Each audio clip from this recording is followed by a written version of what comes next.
something that Donald Trump said. I moved on her, actually. You know, she was down in Palm Beach. I moved on her, and I failed. I'll admit it. Whoa. I did try and fuck her. She was married. That's huge news there. No, Nancy. Yeah. No, this was marriages. And I moved on her very heavily. In fact, I took her out furniture shopping. She wanted to get some furniture. I said, I'll show you where they have some nice furniture. I took her out furniture. I moved on her like a bitch, but I couldn't get there. And she was married. Then all of a sudden, I see her. She's now got the big phony tits and everything. She's totally changed her look. Jeez, your girl's hot as shit. In the purple.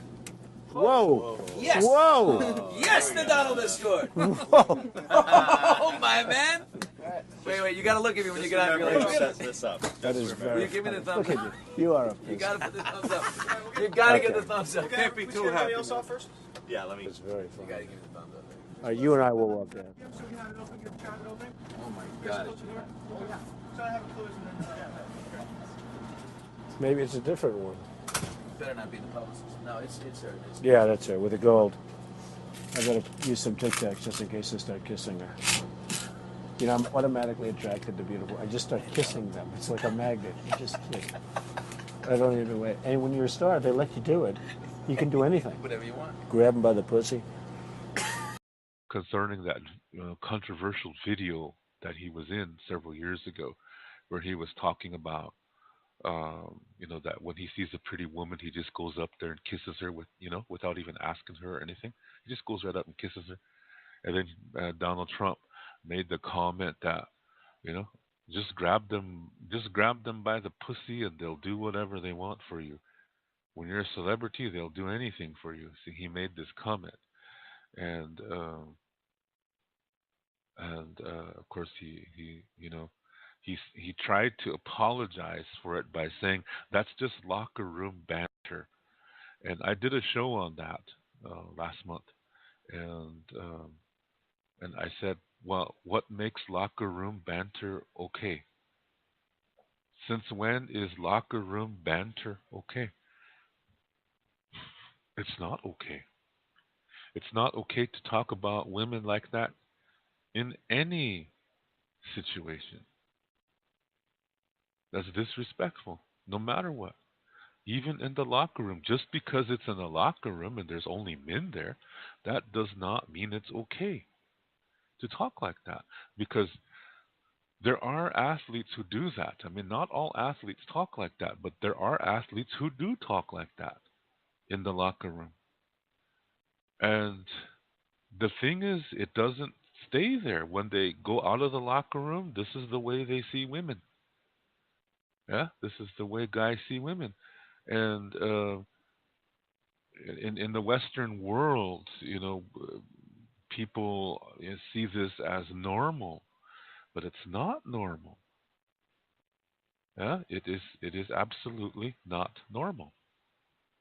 And so when American society says, "Oh yeah, that's just locker room banter," but there is a large part of American society that says, "Well, locker room banter is not good." Even if it is locker room banter, that does not make it okay. It's still not okay to talk about women like that. Yeah. So with this Harvard team, this is the same thinking. It's that same mentality. Yeah, it's all over. It's all over the world. Well, more so in America than it is here. I mean, it is here too in Europe, but it's more so in America. Maybe England too. But in Germany, it's not this way. Not so much. Okay, maybe it is to a degree, but not as bad as America.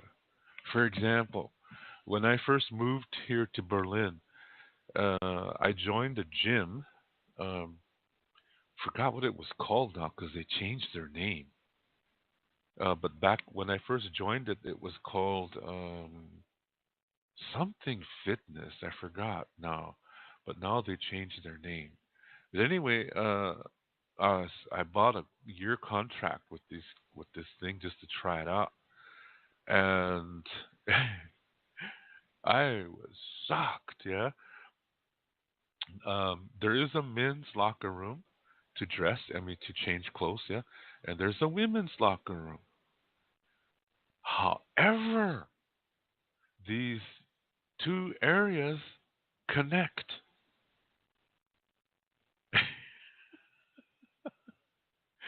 So you can be standing there, changing into your workout clothes and along walks, you know, some naked women,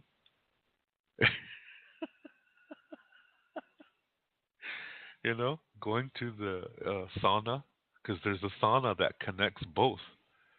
And I was like, hey, wait a minute, am I in the right bathroom? Because sometimes I do goofy things without knowing it, yeah. So I thought maybe I was in the the women's locker room. So I was really looking around, and there were men there. So I thought, oh, okay, I'm in the right area. Yeah, there's women walking around in here, and but nobody was making such a big deal out of it. Nobody was gawking, you know. For those of you that don't know English, good gawking is when you really stare at somebody. Yeah, like such, you just stare at them so intently that it's just kind of rude. Yeah, that's gawking. Nobody was doing that. Yeah, it was just natural. There's nothing, no funny business was happening at all. Yeah, so I thought, huh, that's strange.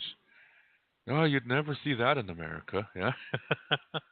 So I just went to work out and did my excuse me, did my workouts, and when I was done, I came back into this to the dressing room, and boy, I was sweating like crazy because I didn't work out in several months. Yeah, so I decided to take a shower there. So I went and took a shower and made sure I had my towel to wrap around, and because there's naked women walking around. So I just didn't, I myself, I don't gawk, but I never experienced this before. Yeah. So after about a month of working out, I told it was nothing. It didn't bother me at all. It's just how it is over here. People in Germany have a real good system of sexual education that starts in the schools, and where you do learn from a very, very, very young age about sexuality concerning the physical body. Yeah, and so it's in Germany. It's really no big deal.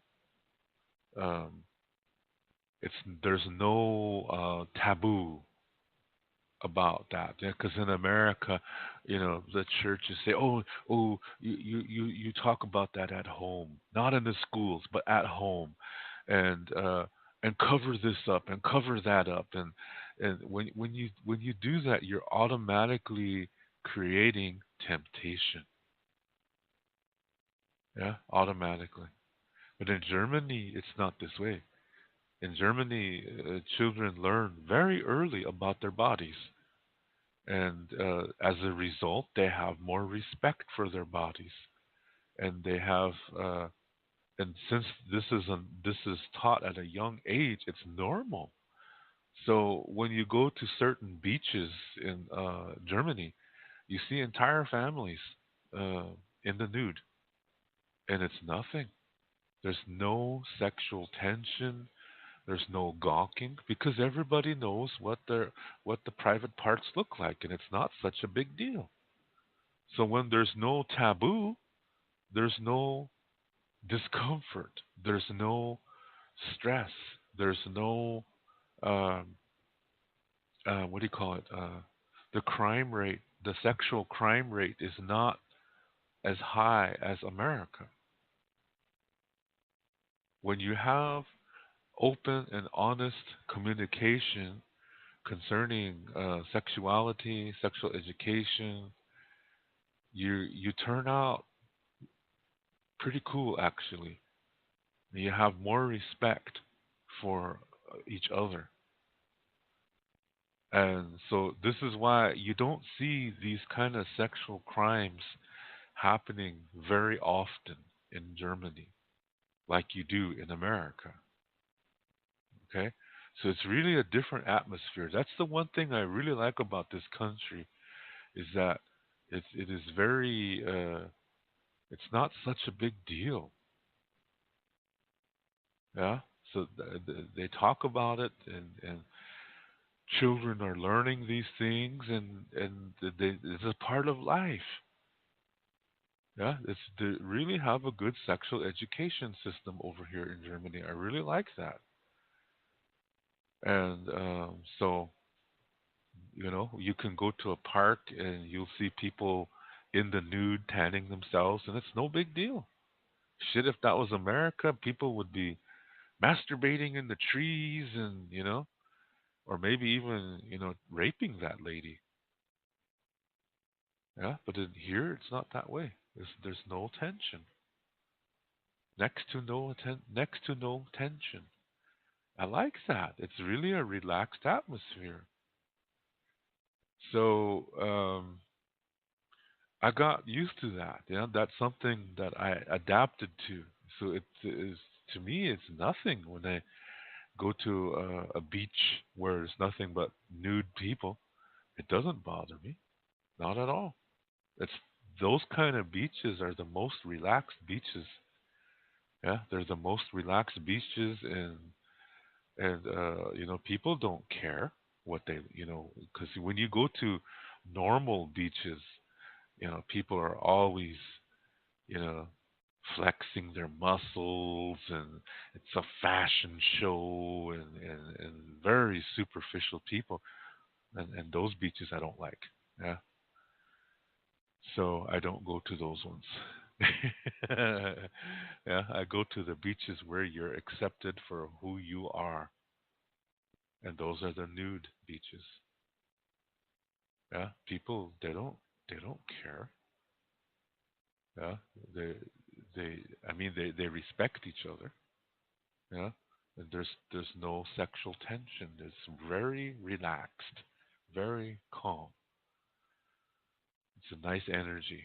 Yeah, so people in America are saying, "Do you go to nude beaches?" Ew. See, that's the taboo I'm talking about that exists in America. Yeah, and probably some European countries too, but Germany is not this way on the whole. Yeah, that might change though with the influx of migrants from these Muslim countries. That might change a little bit. Because when these Arab guys, when these Muslim guys see a girl in the bikinis at a swimming pool, oh, they just go crazy. They start groping her immediately. See, taboo. When you have taboo against sexuality, that creates sexual dysfunction. It creates sexual deviation. Yeah? And most churches, sexual education is taboo. And when you have a religion that says, well, you know, non-Muslim women are considered enemies to God, then they feel it's their right. This Muslim men feel it's their right to rape them because they're enemies of God. See, when you mix in religion, that taboo becomes more dangerous. So this is what I'm I'm talking about here. Yeah, this when you have a taboo on sexual education, you're going to create lots of problems. And to me, this is the reason why America is so fucked up. Yeah, that with the England is part of this too. I mean, because in Scotland, some gamers, some of you, I don't know if you know this, but there is a very popular game called, what is it, Grand Theft Auto? Is that what it's called? And in this game, you can rape a prostitute, and then you have several choices. of how you can kill her. You can cut her up, you can cut her up into pieces, or you can burn her, or both. You can stab her, you can shoot her. Yeah, this is a game. It's unbelievable that something like this exists that you can buy in the store. It's crazy, really, really crazy. Young boys are playing this and they're being programmed to think that women are just for sex. Yeah, and this is very unhealthy. So you have that extreme and the other extreme of, oh, don't talk about that. Don't talk about that. That's no, no, no, no, no, no, no, no. Cover that up. Yeah, and so it is in America to talk about anything is taboo, and when anything is taboo, it automatically creates temptation. It creates deviation and dysfunction in that area, whatever it is. So this is hugely influenced by the churches. Oh no, you don't talk about that. No, no, no, no. Sex is for creating children only. That's a lot of churches say that. It's not something to be enjoyed. A woman should not be having an orgasm. When a woman has an orgasm, that's she's falling under the influence of Satan. A lot of churches teach that. A lot of churches, not just Muslims, but a lot of religions believe that a woman should not be having orgasms. If she has an orgasm, she has to repent of that because that's a sin. For a woman to have an orgasm, this is an influence of Satan. Since it's Sunday, I thought we'd talk about that.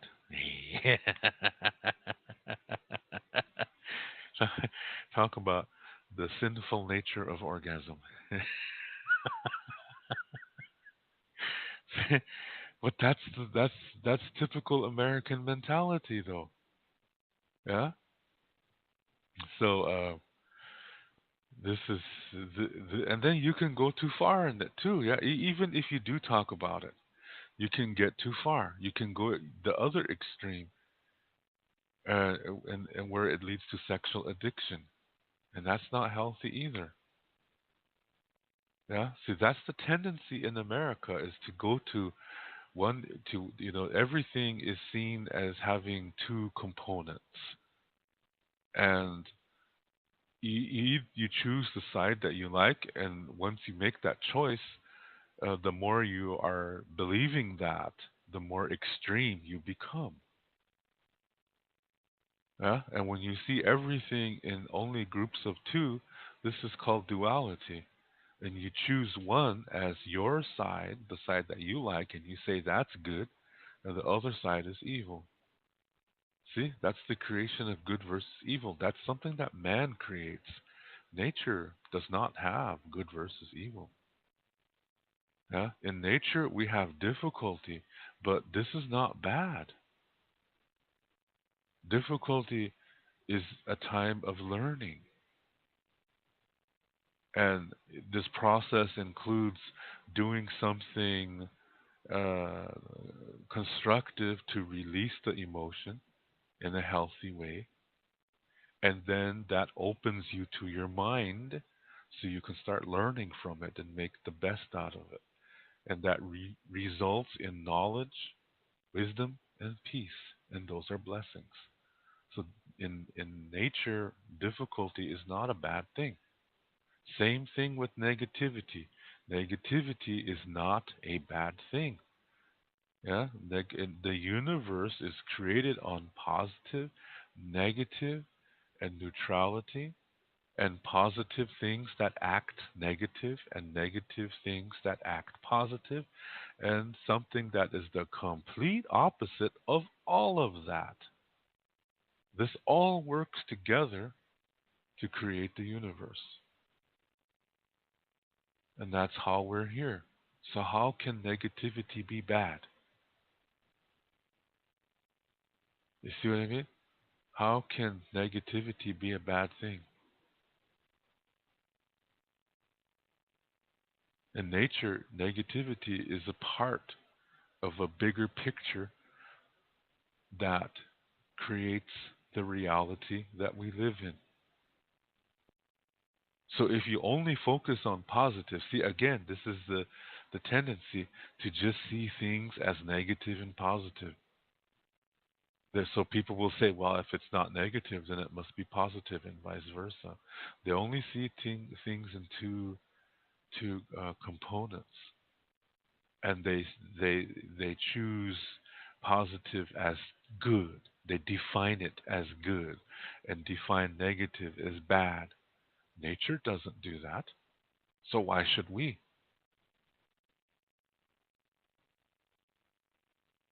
See? And like I said, it's not just positive and negative. There are neutral things too, and there are positive things that function in the way that negative things do, and there are negative things that function in the same way that positive things do. And then there's something unseen that is the total opposite of this, and all of this is creating the world that we live in, the universe that we live in. So that's more than just two things.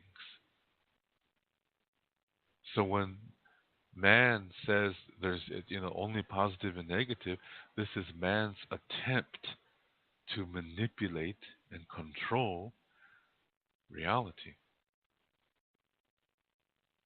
And he says, if I can't prove it, then it doesn't exist. See? That's human stupidity trying to manipulate reality by telling you what's real and what's not real. That's man, man's creation to try to control you, to control the world. That's duality. Yeah, they only see things in two components. But nature is showing us there's more than two. Basically, there's going to always be at least three components to everything. At least three. Most of the times, there's more than three, but it's never just two. This is why in ancient Lakota belief, there is no good versus evil. So we don't believe in that.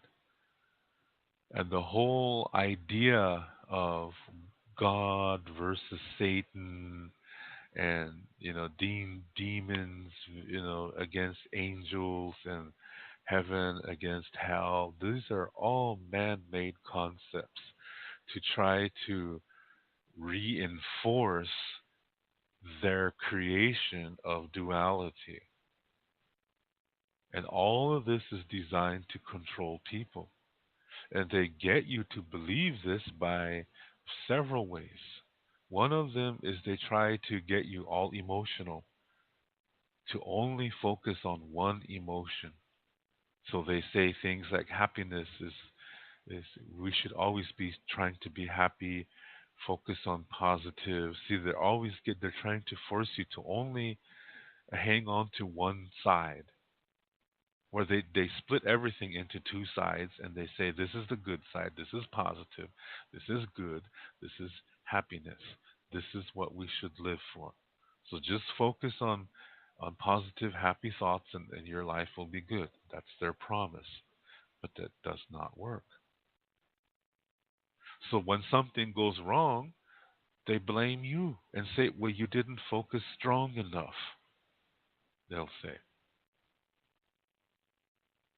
you didn't focus strong enough on positive. You didn't focus strong enough on happiness, and that's why You're going through a shitty time right now. See, they blame you, or they talk you into blaming yourself. Then they say, "We can fix you. Just come to my psychological uh, clinic, and we will fix you. You pay this amount of money, and we'll fix you." And so you think that, okay, yeah, and then if you don't get fixed, you're the one who's the problem. See, they always blame you. If you don't achieve it, they blame you. So that breaks down your self-esteem. So you have low self-worth, low self-esteem, inferiority complexes, and emotional insecurity. That's all part of good versus evil. Yeah, and that's what creates duality. And that usually shows in racism, paternalism, where you think you know what's right for everybody, yeah, and ethnocentrism, where you say your culture is the best culture, and you call other cultures, you say, oh, they have problem. If they were like us, they wouldn't have that problem. See, you judge other people, you judge other cultures by your cultural standards. That's ethnocentrism. And then dogma. Our way, or my way, is the only way. See, that's always separating people against each other. And that's how religion is created, to reinforce that. And to get you in there, like I said, they focus on one emotion by using these beliefs, by saying, you know, uh, to after we die, we can go to a place where we're always happy. There's no pain, and it's always daytime. There's no darkness, and you'll always be happy. And your relatives are already there. They're waiting for you, and you just have to accept our religion, and you'll get there too. So just think of your father. Your father is waiting for you there. Your father wants you to accept this religion. So you say, okay. Then you end up baptizing and getting baptized into that church, and then you give 10% of your income to the church, and so you can get to heaven. So evidently, heaven has a bank. Yeah, heaven has money.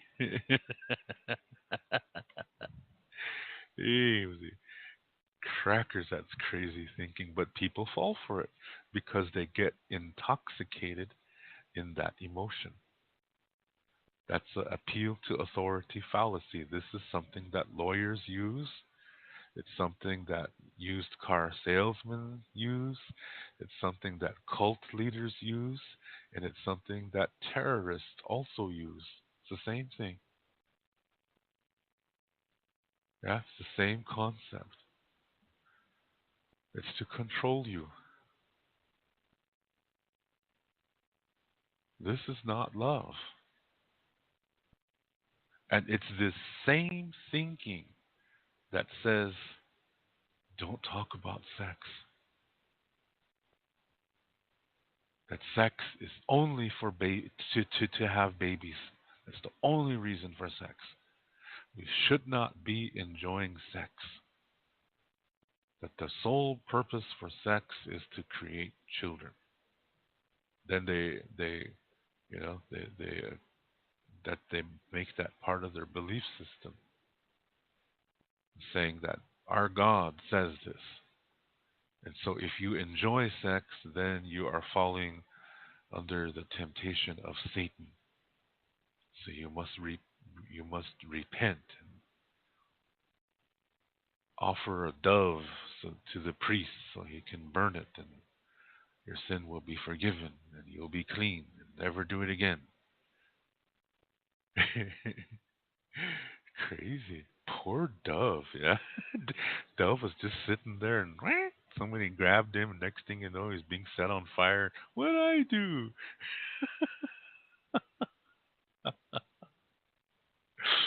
All because somebody had an orgasm. The dove had to die.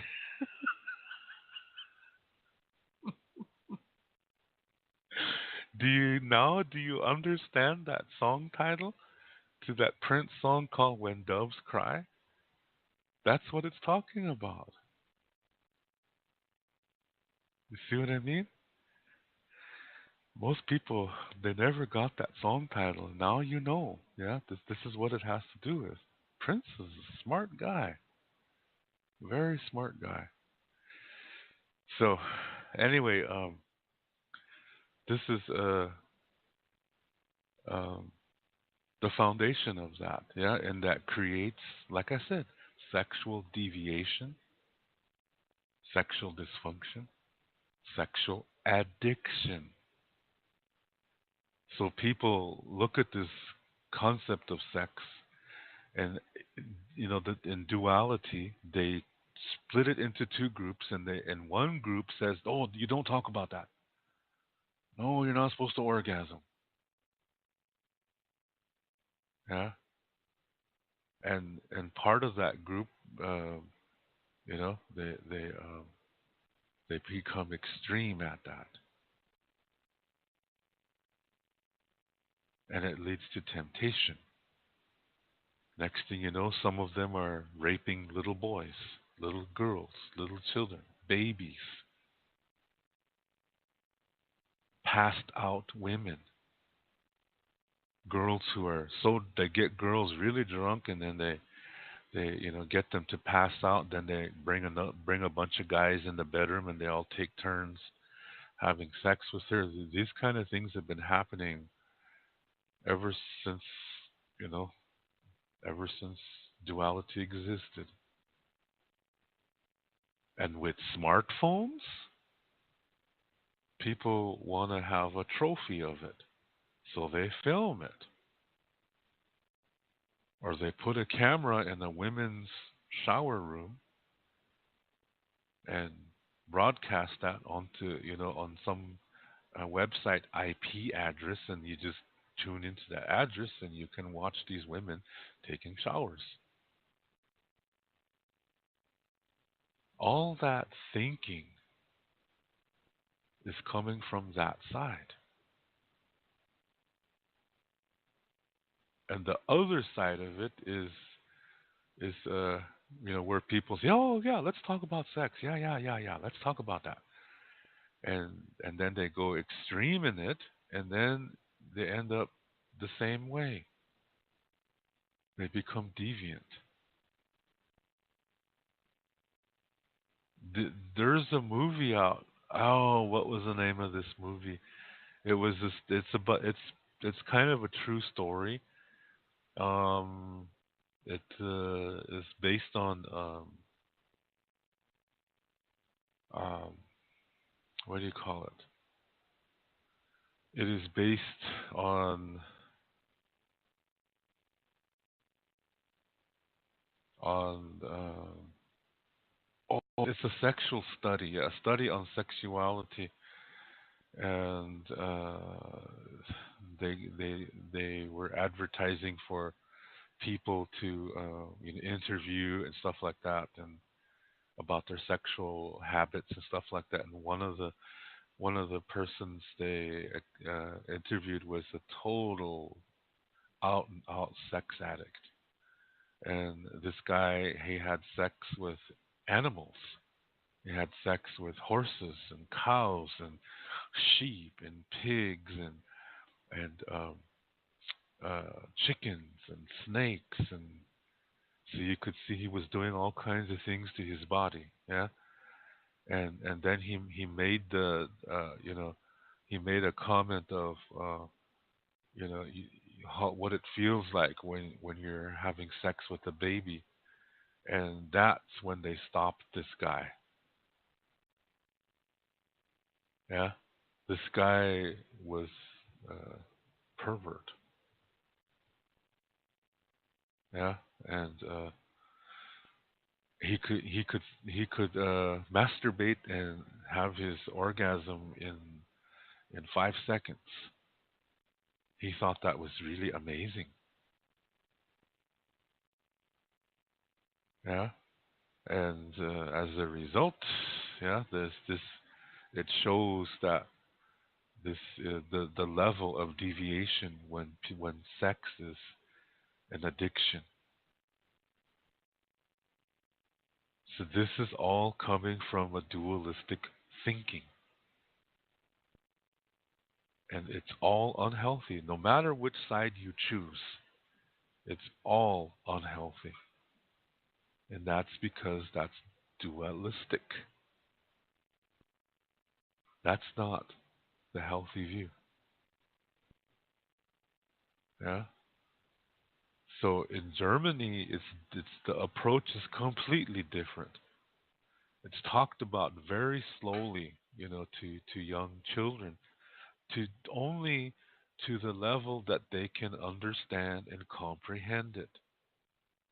And the older they get, the more they learn. So the teenage pregnancy level is almost non-existent. I mean, today it does happen, but not like in America. In America, it's a huge problem.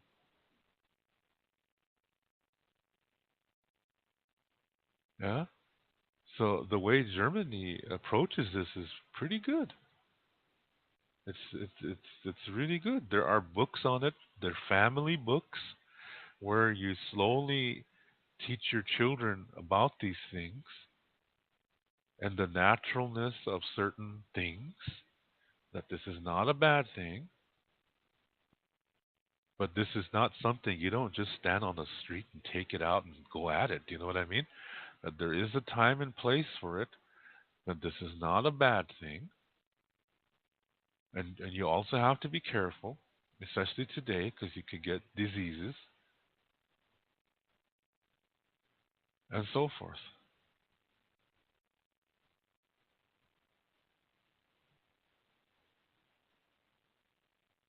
Yeah. So this is this is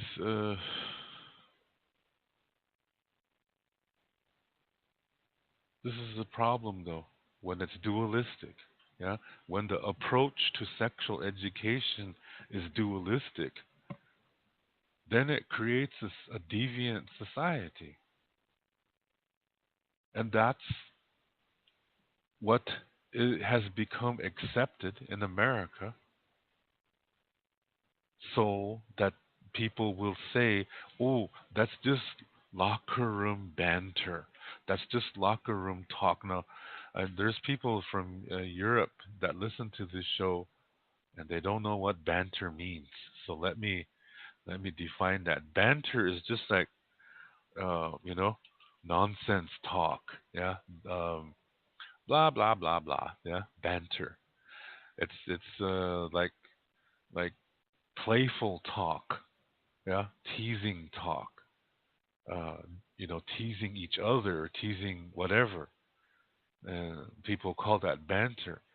Um, yes, there is such a thing as banter.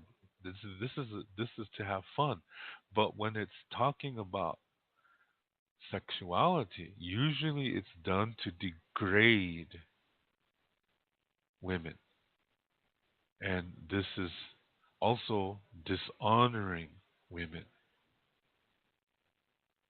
So when they say locker room banter, this is not a good thing. This is not a good thing. This is not healthy.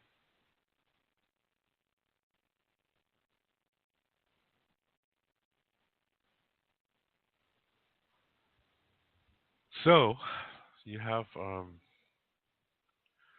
in America, since this is something you're not supposed to talk about and stuff like that, then you have people following girls around that are wearing really short shorts or short dresses, and you know and when they bend over, either they're looking under the dress or they're looking down her her shirt, her blouse to see her breasts,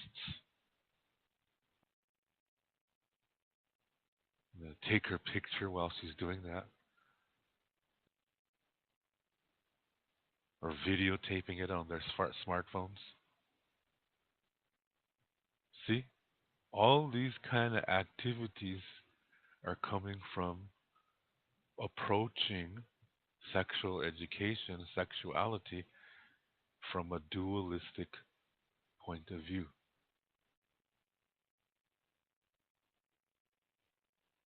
That's unhealthy. That's a problem everywhere, especially in America, because in America this is really taboo.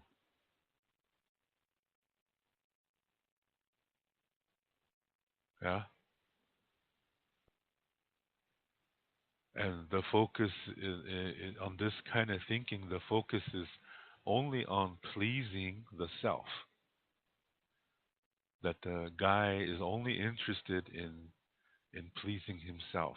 He doesn't care about the what the woman feels like or what she feels. I mean, he doesn't care about her feelings. That he doesn't care that she could get pregnant from this if no birth control is being used. So, you have these cases happening all over universities, especially because a lot of drinking happens and a lot of people don't know how to handle themselves, and so girls are getting passed out and they take them to a room and they take guys are taking turns having sex with these girls and videotaping it, and that's always been happening, even on the reservation, because on the reservation we've gone through an experience where the result is today most native people are either Christian or they're Christian influenced, and either way they're dualistic, and I'll explain that in a few minutes. Okay, I'll explain what that is. Well, maybe I should do it right now. It does takes me about 5 minutes or so, but maybe a little bit more. In the early days of the reservation, it was like a prison. We were not allowed to leave. We were not allowed to hunt or have knives or guns to hunt. And the only food that was given to us was from the government, and it was very unhealthy food. And because of that, Indians all over America and Canada uh, developed diabetes, heart disease, hypertension, high blood pressure, yeah, and other health problems.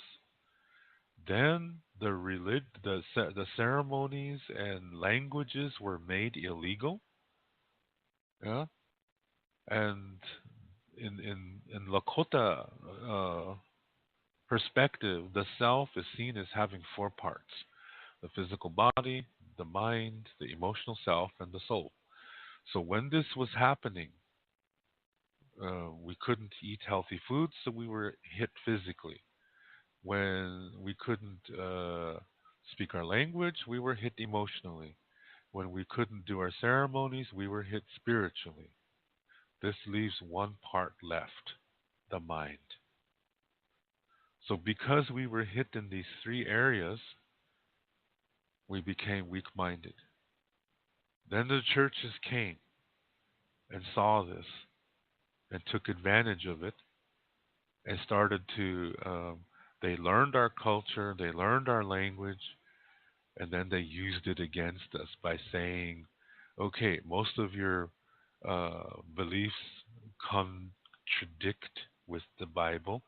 So that means, remember, they're dualistic. If that means if it's not good, then it's bad. Yeah.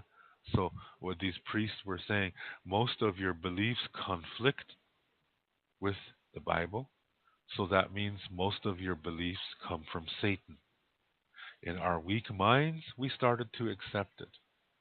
And they got to us emotionally too, because in those days, the reservation was split into small tracts of land, about 160 acres. And every family was given a, a land, piece of land, a house was built on the land, and so we stopped seeing each other every day. We didn't live in a group anymore. So Sunday was a time for the Indians to come together and see each other. Made them feel good. So this was one reason why they looked forward to going to church, so they could see each other.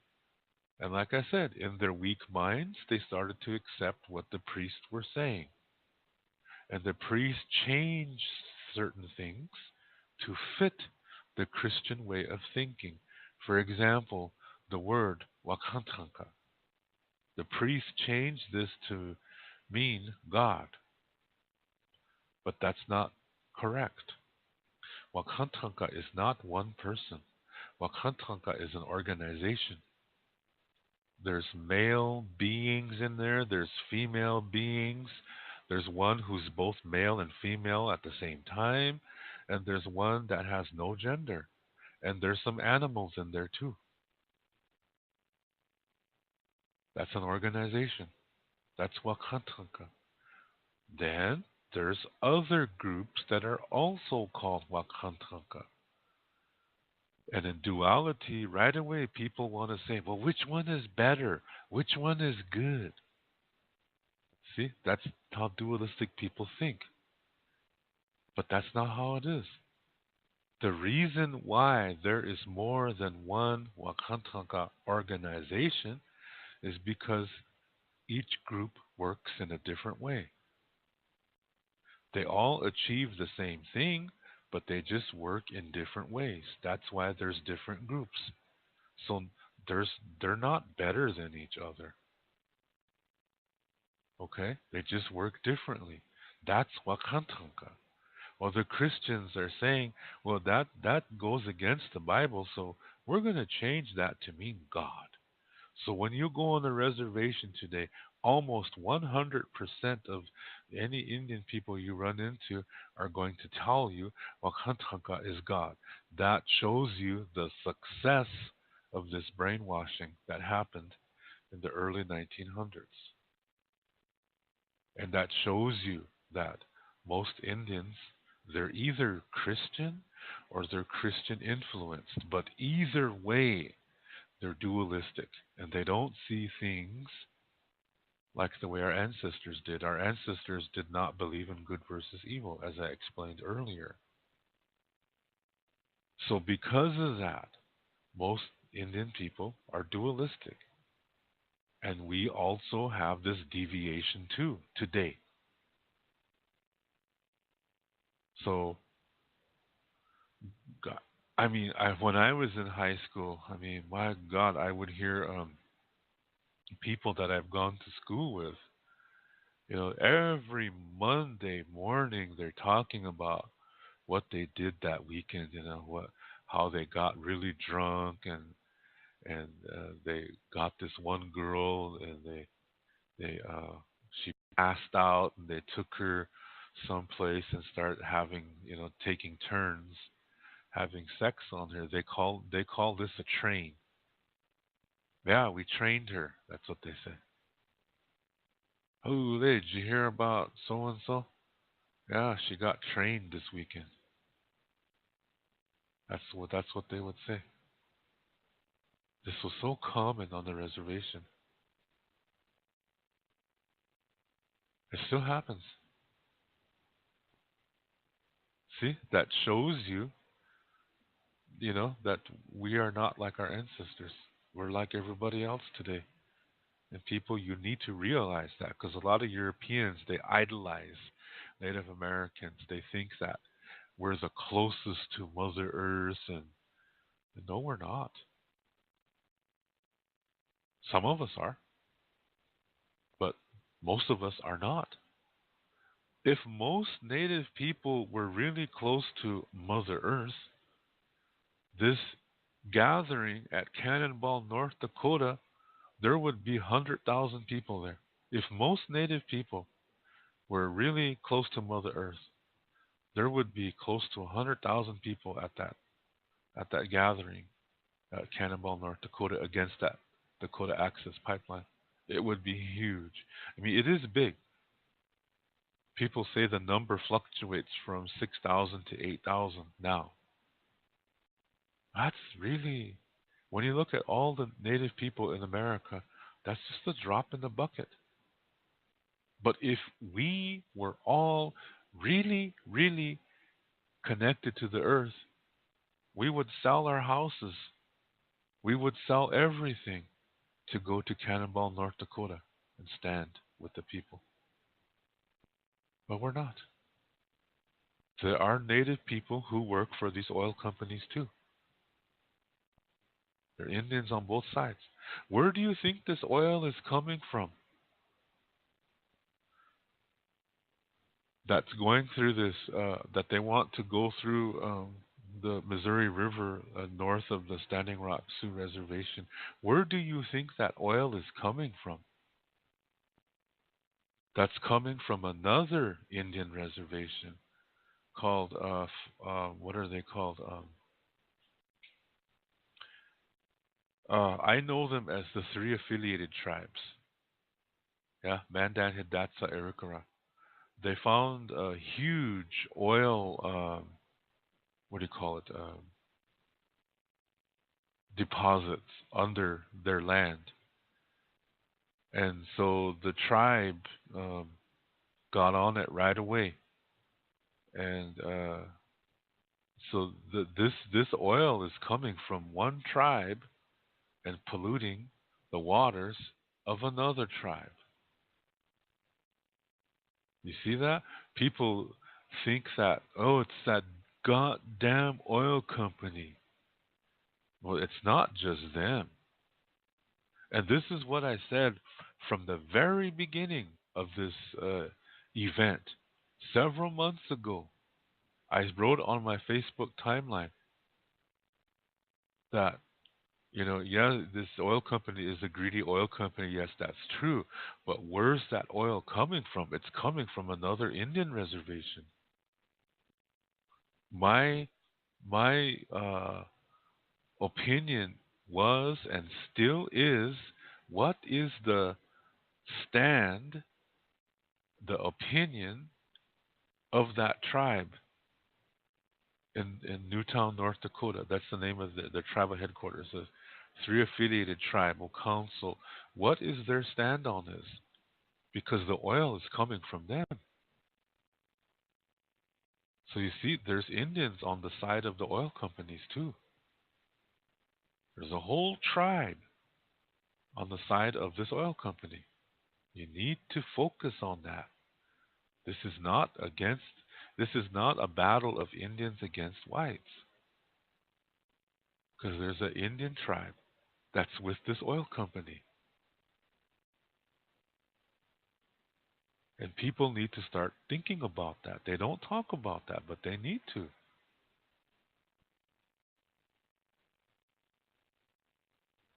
Yeah? So um, so like I said, the Indians of today, we're dualistic too, just like everybody else. We are not all connected to the earth. Most of us are not, because of this experience that I told you that transformed us from our ancient way of thinking to a dualistic way of thinking. This Christian brainwashing experience, that was just part of it. The other part was boarding schools where they took children away from their families and put them in boarding schools hundreds of miles away from reservations, and there, you couldn't speak your language, you couldn't even talk about it, you couldn't even talk about your home. If you did, you were tortured. A lot of children were sexually abused, mentally, spiritually abused, physically abused. A lot of children died in these schools. And those who made it out, they didn't really survive. They made it, but they didn't survive. They were traumatized. They never could talk about it. So when they grow up, they don't, and they have children, they don't want their children to go through that. So they never taught their children to speak their language or their culture. So that's why 6, 7 generations later, most native people only can speak English. They can only speak English. And they think dualistically. They might have long hair, yeah, and do ceremonies, but their thinking is not traditional. Their thinking is dualistic.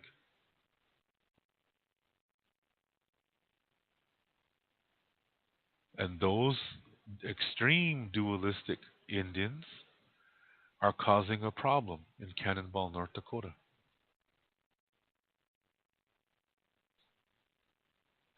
Yeah? So you see, it's not a perfect world. In the native world, it's not perfect. There is sexual deviation. There are people who cause trouble for other Indians. There are Indians who cause trouble against their own people. And it's all because of this duality. Yeah? How do we break that? Because all of this is learned behavior. It can be broken. It can be unlearned.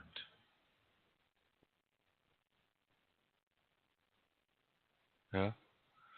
So, um, in the ancient way, we had a Tioshpai system. This is an extended family in which it you learn a community way of thinking, where you learn respect for everybody, and you don't guys are taught not to see women as sexual objects, but as people, thinking people. And girls are getting taught the same thing because today Indian girls go out with guys based on physical appearance, just like everybody else in the Western world.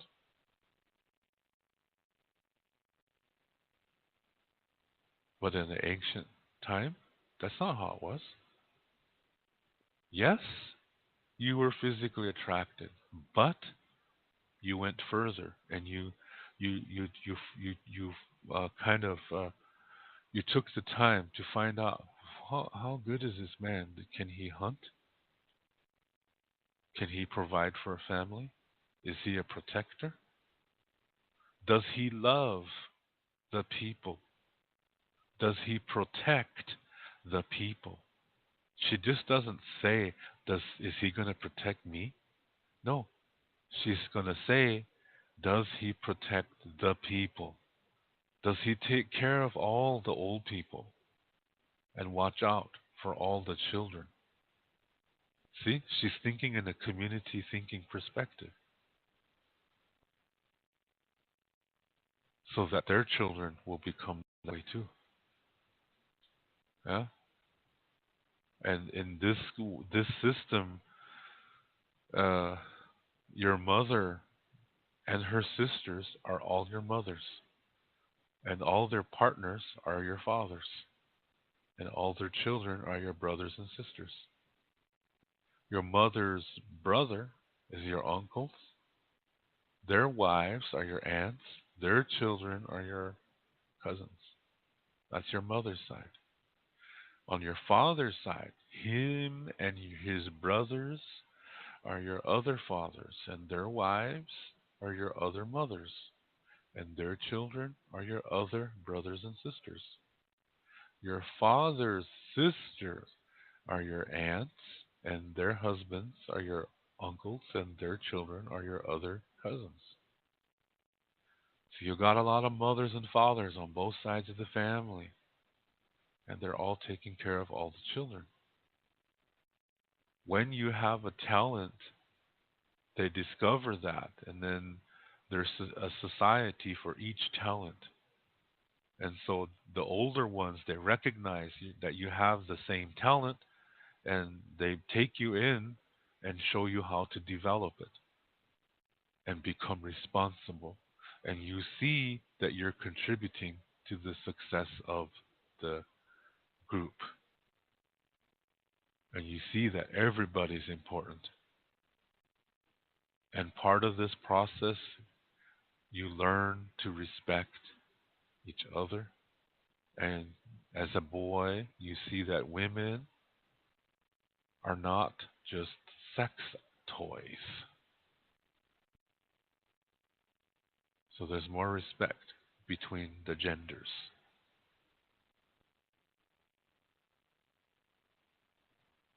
That's a tioshpai. That creates a community way of thinking. You watch out for each other. When somebody's about to do something wrong, it's more than one person who comes to the rescue. And then you learn what's going to happen if you did do it. So in the Tioshpai, you learn how to do things, but you also learn how not to do things. So you're looking at the total picture. You learn how to do things, and you learn how not to do things. They're equally important. In duality, you only learn how to do something. That's all. You just learned half. It's not complete. And like I said, in duality, they only focus on one emotion. They only focus on positive. And this is what closes their mind. This is what closes their eyes. So they don't really see the actual reality of this world. But they say, we are the best. When you're with us, you're the best too. And if you're not, then you're the enemy and we must destroy you. And these are the people who think they can control the world and the earth.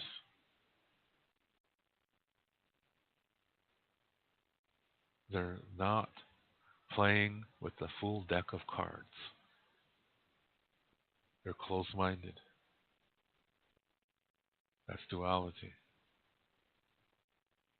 They only learn half of what needs to be learned.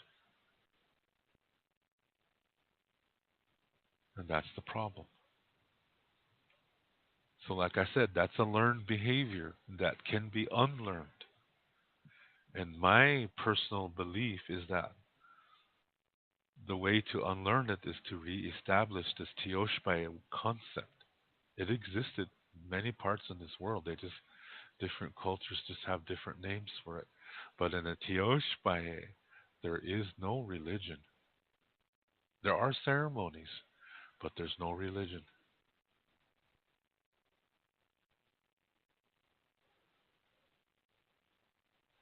The Tioshpai focuses on now, helping one another. And even if we disagree, it's okay. As long as we don't force the other one to try to, accept our way. We can agree to disagree and let it go. If it gets really bad, then a camp will split, yeah, and it's no big deal. They still are in peace. Sometimes camps would split up and new ones would form. That happened a lot. That's a good thing, actually. Yeah. So that's a tioshpai. That could fix a lot of things in this world, including the sexual deviancy. Yeah. Especially the sexual deviancy. It could really uh, change that to something healthy.